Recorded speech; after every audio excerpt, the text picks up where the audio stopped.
Good morning everybody, good morning and welcome back to yet another video. Today's video addresses the recent ending of the Kalos League in the Pokemon XY&Z anime. So if you haven't seen it, then this is your final warning for spoilers. So with that in mind, let's go ahead and get into this before the government shuts down my research.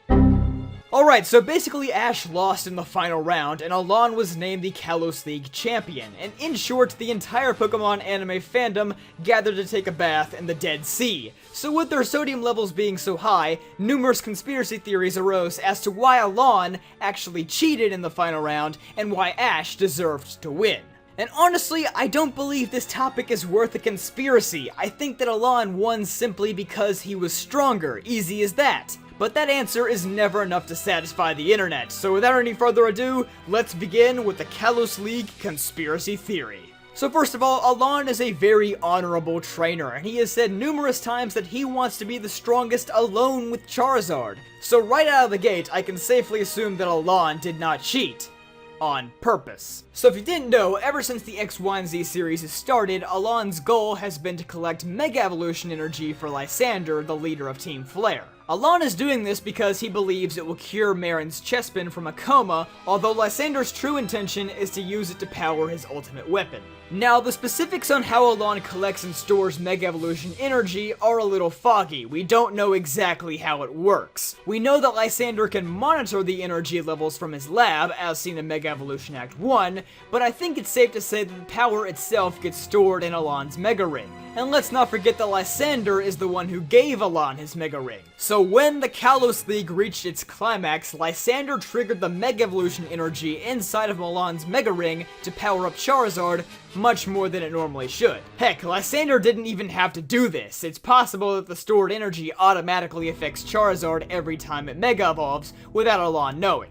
And there is some evidence for this. First of all, Alon's Charizard gets drastically more powerful in a short period of time. In Ash and Alon's second battle, Greninja almost defeated Charizard even though Greninja was in its incomplete form. And as Alon fights through the league and absorbs the energy of countless other Mega Evolutions, by the time he reaches the finals, his Charizard seems like a completely different Pokemon. Even after getting hit with Greninja's ultimate Shuriken attack, Charizard appeared to be barely damaged by it at all and easily won the battle. And the second piece of evidence is none other than this screenshot.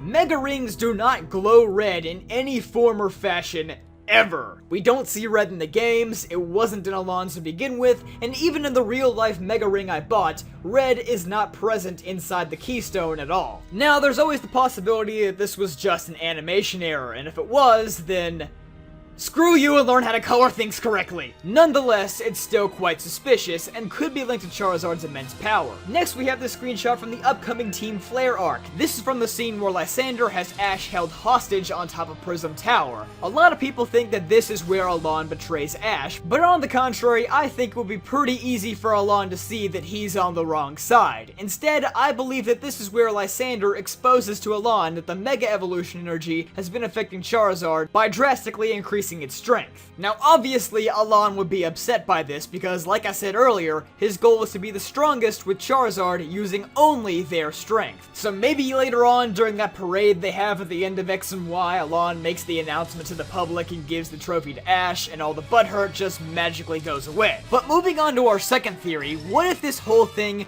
wasn't Alon's fault, but it was actually Ash's? So Ash's first round opponent was Tomo, but Tomo is actually based on Tomohisa Sako, who has sung many of the songs composed for the XY anime. So basically, Mr. Sako broke the space-time continuum and began living out his life's dream as an anime character. We also mustn't forget that Ash in Japanese is actually Satoshi, or Satoshi Tajiri, the creator of Pokemon. So we have two Japanese celebrities now running around an anime world trying to go through the Kalos League.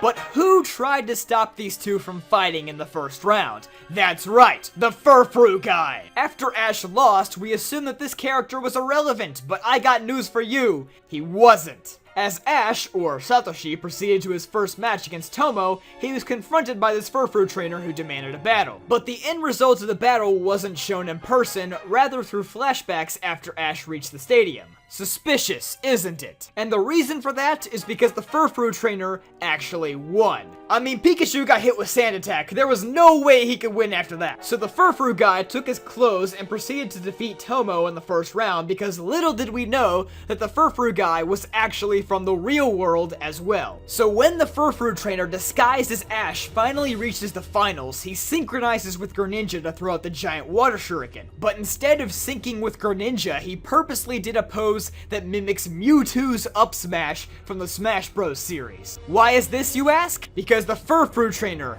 from the real world is none other than Masahiro Sakurai. And as a result, he nerfed Greninja. Game! I've recorded a lot of stupid stuff, but this was really stupid.